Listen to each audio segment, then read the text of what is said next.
En marchant pour rentrer chez moi après une trop longue journée, j'ai vu une plaque d'égout mal positionnée. C'était vraiment évident et ça m'a fait penser à cette vidéo qui a beaucoup été diffusée sur internet où on voit une actrice réagir à une autre vidéo, c'est complètement incroyable, qui montre un homme, en fait on voit juste sa main en train d'essayer de résoudre un problème, un puzzle, où il y a, vous savez, ces jeux où on a des pièces d'une certaine forme qu'il faut faire entrer dans un trou d'une forme similaire pour que la pièce tombe. Donc, par exemple, le carré dans le carré, le rond dans le rond. Et le problème de cette vidéo, enfin le problème, c'est ce qui a fait son succès, c'est que la personne, en fait, mettait au fur et à mesure les pièces dans les mauvais trous. Mais ça fonctionnait quand même. Donc par exemple, il mettait le carré dans le carré, ça c'était OK. Au bout d'un moment, il mettait juste le rond dans le carré, etc. Donc on voit cette jeune femme passer par différents états émotionnels. Il y a la surprise, mais qu'est-ce que fait cette personne? L'incompréhension et même une bonne dose de désespoir à la fin. The triangle. We know what hole that goes The into, triangle. right? Triangle. That's right, the square hole. And up next, we have the arch. The arch. The arch. You guessed it. The arch. It goes in the square Oh, hole. God. Et je pense vraiment que cette vidéo a eu beaucoup de succès parce qu'elle prend ses sources dans un jeu d'acteurs, d'actrices formidable, mais surtout, ça fait référence à un peu notre envie et notre volonté d'avoir des choses bien rangées et ordonnées dans nos vies. Et vraiment, on comprend les émotions de cette personne. Vraiment, on ressent sa frustration. On sent pourquoi ce type ne suit-il pas la simple règle et bonne pratique de mettre the square into the square et the circle into the circle, et pourquoi il fait n'importe quoi. Sauf que ça marche. Et surtout, c'est très frustrant parce que cette personne, elle a absolument tout à portée de main, littéralement, pour entreprendre ce projet avec un taux de réussite équivalent à peu près à 100%, faut le dire. Et l'effet de frustration est sans aucun doute accentué par le fait que nous parlons aussi d'un jeu qui initialement est conçu pour les enfants et là qui est présenté par une personne adulte. Donc souvent c'est plutôt l'adulte qui présente à un enfant comment il faut résoudre ce puzzle et là il fait absolument n'importe quoi. Donc monsieur, nous savons que vous détenez les compétences pour résoudre ce puzzle, mais que vous ne faites que feinter le jeu de la provocation. Mais encore une fois, cela fonctionne. Les pièces passent parfaitement bien et tombent bien dans le récipient qui est placé juste en dessous. On entend bien le poc-poc pour dire que ça passe et que ça marche. Alors pourquoi je parle de ça? Je parle de ça par rapport à ma plaque d'égout. Alors je vais encore donner l'impression que ça part dans tous les sens, mais attention, en vrai, on va à peu près quelque part. Parce que finalement, la vidéo de la personne qui résout mal ce problème, c'est une très belle démonstration de la logique du good enough. Assez bien, c'est assez bien. C'est le mantra qui nous permet de faire le deuil un peu de la méthode et du résultat parfait. Car la vraie priorité, en fait, finalement, elle est ailleurs. Si je dois faire tomber des pièces dans un seau, des pièces en bois d'une certaine forme dans un seau, finalement, c'est ça ma priorité. Est-ce que ma priorité est le fait de mettre les pièces dans un récipient ou est-ce qu'elle est de mettre les pièces dans le récipient d'une certaine manière? Nous, on est habitués, par rapport à ce jeu qu'on connaît certainement tous, de devoir mettre le rond dans le rond, le carré dans le carré, le triangle dans le triangle. Mais en fait, c'est pas du tout obligatoire. On peut totalement faire autrement et ça fonctionne, ça marche quand même. Alors je repense à mon technicien qui a mal replacé la plaque d'égout et j'ai envie de lui dire, de m'adresser à lui et de lui dire « je te pardonne ». Il faut apprendre à gérer sa frustration et se concentrer sur ses vraies priorités. Donc, je lui pardonne le fait de ne pas avoir aligné le trait du passage piéton qui, finalement, avec le reste du dessin du passage piéton, et ce qui m'a permis d'identifier que la plaque était entre guillemets mal posée, mais par rapport à quel référentiel? Par rapport au référentiel de l'autre technicien qui avait dessiné le passage piéton. Mais en fait, ce type-là, le premier, euh, son seul objectif c'était de refermer la rue et de faire en sorte que personne ne tombe dans ce trou et tombe dans les égouts. Donc je te pardonne. Évidemment, j'espère que nous avons tous envie de faire et de produire des choses parfaites, parce qu'il faut bien aspirer à quelque chose. Cependant, il faut que nous nous rappelions qu'exécuter les choses du mieux possible, finalement, c'est déjà un défi. Surtout du mieux possible dans un certain contexte et avec certaines contraintes. J'ai cité, je crois que j'ai parlé du terme exécuter les choses, mais finalement le terme exécutif, pour moi, il est assez parlant, parce que justement, je fais partie des personnes qui ont un peu des difficultés avec leur fonction exécutive. Et c'est pas toujours, je suis pas forcément toujours très performante par rapport à ça.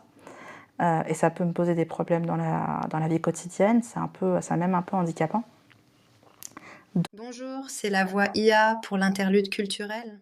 En psychologie, les fonctions exécutives sont un ensemble assez hétérogène de processus cognitifs de haut niveau, permettant la maîtrise de l'individu par lui-même quand il cherche à atteindre un but ou gérer une situation difficile ou nouvelle.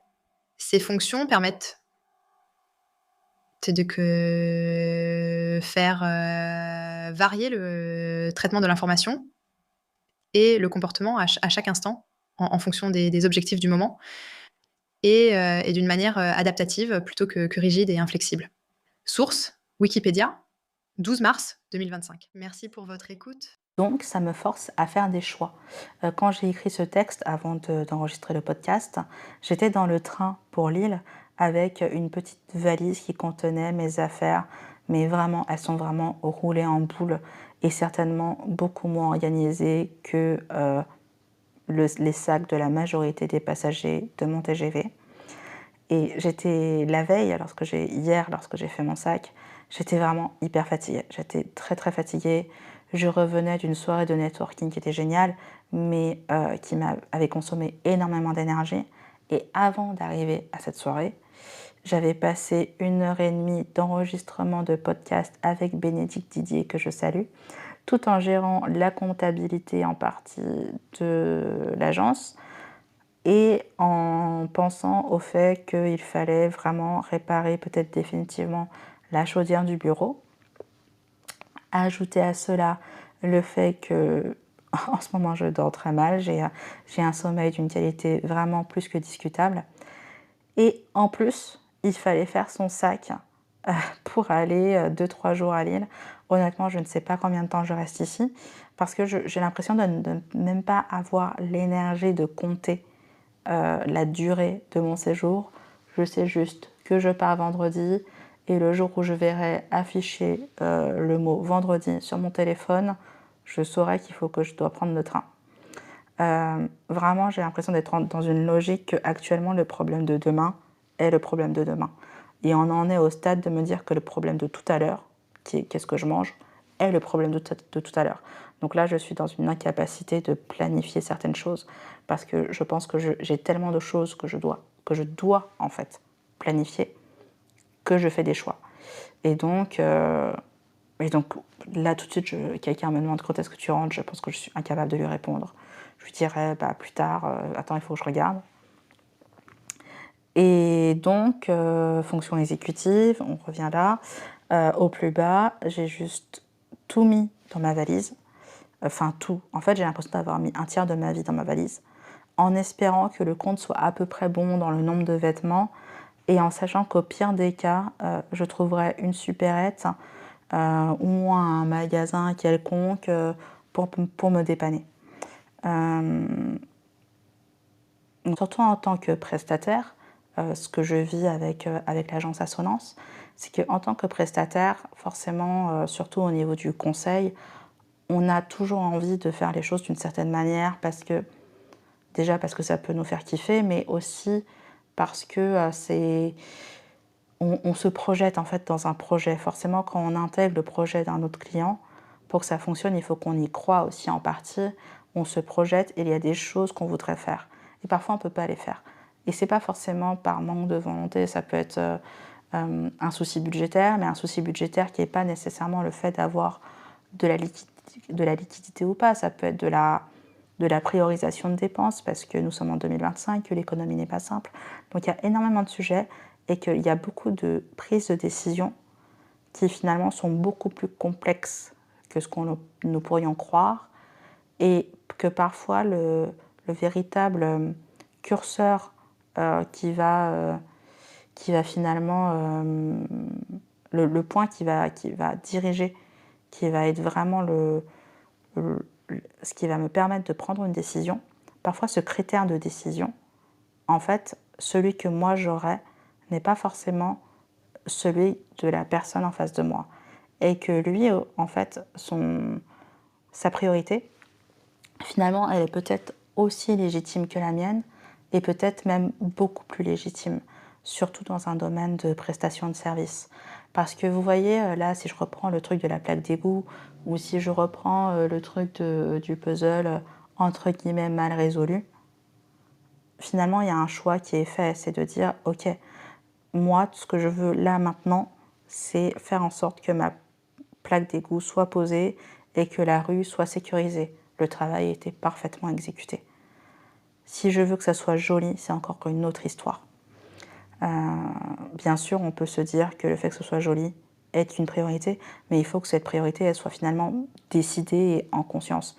Là, je suis disponible, je suis disposée, j'ai eu du budget, ou c'est une tâche qui effectivement m'est attribuée, que ce soit joli. Donc finalement, ce sont peut-être des sujets différents qui peuvent être combinés, mais pas forcément par défaut en fait. C'est ça, je pense que peut-être que l'expérience me fait me rendre compte aussi que d'autres personnes peuvent avoir d'autres priorités que les miennes. Quand je suis là pour rendre service à quelqu'un, pour l'aider peut-être à croître ou à développer ses projets, je ne suis qu'un accompagnateur, une accompagnatrice en l'occurrence, mais temporaire. Ce n'est pas à moi de décider des choses pour cette personne. Je peux conseiller, mais de quel droit? Je peux dire que mon argument à moi est plus légitime que le sien. Et c'est vraiment quelque chose que j'essaye d'appliquer quotidiennement dans la partie conseil de mon travail, mais aussi que j'essaye de me répéter pour mieux gérer, mieux faire la part des choses entre un conseil qu'on donnerait pour un certain projet, le fait qu'on puisse se projeter beaucoup plus loin aussi, parce que si on ne se projette pas beaucoup plus loin, finalement, c'est compliqué de planifier des choses, de se donner des vrais objectifs, et aussi des objectifs mesurables. Et derrière ça, je pense que c'est important de toujours voir plus grand, mais de savoir jusqu'où on peut aller à un instant T, dans un certain périmètre ou dans une certaine temporalité. De se dire, oui, bien sûr, dans le futur, par exemple, moi je sais que j'adorerais avoir une plus grande part d'action, d'activités très purement créatives dans mon planning, mais je sais que ce n'est pas forcément évident parce que pour plein de raisons économiques, sociétales, etc. Et donc progressivement, j'essaye de faire en sorte que la partie créative prenne de la place dans mon planning, au sens dans le temps que je passe au quotidien, dans le temps que j'attribue à ces activités dans mon quotidien, mais aussi j'essaye de faire en sorte que cette partie créative en fait enrichisse la partie entrepreneuriale et inversement. Donc la petite histoire, c'est qu'au tout début de l'écriture de ce texte, que je vous énonce, ou en tout cas que j'essaye de vous énoncer à peu près, c'est que je voulais parler de la gestion de sa frustration et un peu de ma colère, c'est encore une frustration finalement qui s'est transformée en colère, de constater que nous sommes toujours forcés d'aller plus vite, parce que en fait, c'est simple, je crois que j'adore ce que je fais, mais que je déteste le capitalisme, le fait de devoir le faire à une certaine vitesse et que j'ai l'impression que ça m'empêche parfois d'exprimer tout le potentiel d'une idée ou encore de permettre à des gens d'exprimer tout leur potentiel, toute leur singularité, de montrer à quel point leur idée elle est chouette et qu'elle mérite en fait d'avoir à la fois d'être vue mais de rencontrer son public. Et vraiment je pense que ça fait que parce que vous voyez l'histoire du gars qui a mal posé la plaque d'égout, en fait sur le coup je me suis dit mais t'avais qu'un travail, il y avait qu'un travail à faire, c'était poser la plaque d'égout et la poser proprement. Elle est posée parfaitement proprement la plaque d'égout, c'est juste que le dessin il est décalé, ça m'a agacé. Et peut-être que ça n'agace que moi en fait finalement. Et je voulais dire que quand j'ai écrit au début ce podcast, que je voulais vraiment rejeter cette tendance à bâcler les choses avec une vision peut-être un peu individualiste de dire c'est bon, ça va, la plaque elle est posée et en fait il y aura toujours quelqu'un qui repassera derrière moi pour la mettre joliment. Parce que je pense que j'en ai vraiment assez aussi que on ait une vision tellement centrée aussi sur l'optimisation de chacune de ces actions, qu'on fait trop du good enough, qu'on fait trop de c'est juste assez bien pour que ça passe, qu'en fait, il y a un moment donné, peut-être qu'on réussit jamais, peut-être qu'on n'atteint jamais, qu'on se dépasse jamais, qu'on sort jamais de sa zone de confort, même si j'ai toujours eu beaucoup de mal avec cette expression, mais qu'on n'essaye jamais de faire les choses bien, de façon satisfaisante, ne serait-ce que pour soi-même.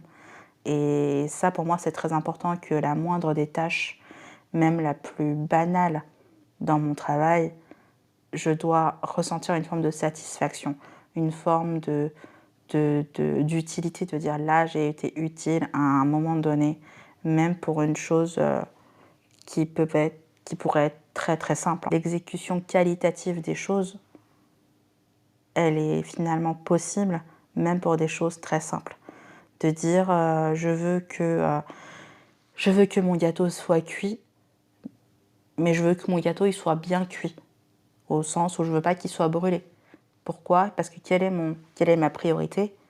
C'est de me dire bah mon gâteau, la priorité de ce gâteau, c'est que la personne qui le déguste trouve ça très bon, avec une texture adaptée pour savourer pleinement l'ensemble de la palette gustative que j'ai mis en place. Mais finalement, c'est peut-être pas ça ma priorité. Ma priorité, ça peut être, il faut que je produise 300 gâteaux pour nourrir des gens. Et donc, j'ai besoin de les produire vite, que ça soit un peu bon, mais qu'on n'est pas dans une pâtisserie étoilée, que ça soit pas forcément cher, pour que ça soit très accessible, et qu'ils n'aient pas d'intoxication alimentaire. Et là, finalement, on est vraiment aussi dans un tout autre paradigme qui est peut-être que la priorité va être sanitaire et efficacité. Et finalement, il n'y a pas de... Je n'ai vraiment pas envie d'opposer ces deux points de vue. Et je pense que chaque point de vue est totalement légitime tant que c'est fait en conscience, finalement. Donc voilà, je voulais vous exprimer une colère contre cette tendance individualiste de mal faire, surtout quand on sait qu'on fait mal, qu'on constate soi-même que c'est mal fait, tout en comptant sur le fait que quelqu'un d'autre reprendra en charge les choses pour compenser une absence franche d'investissement, sans jamais assumer que la situation vient surtout de sa propre fainéantise intellectuelle. Ce mot, il est très compliqué à dire, fainéantise intellectuelle, mais je l'aime bien. Donc, ma conclusion, elle est là. Cher technicien qui a posé cette plaque d'égout de façon décalée, je te pardonne. En même temps, je n'ai pas à te juger. Essayons de nous appliquer à faire les choses bien, mais surtout avant ça, définissons ce qui est bien, qu'est-ce qui est la priorité pour nous, qu'est-ce qui est la priorité pour les autres, quel est le vrai problème à résoudre. C'est totalement OK de choisir son combat et de faire le good enough, pourvu que les conséquences soient motivées et assumées. Et enfin, sur ce, je vous laisse parce que je dois, dans l'histoire du good enough, je dois ouvrir ma valise et essayer de défroisser mes vêtements avec le fer à repasser de l'hôtel. À bientôt.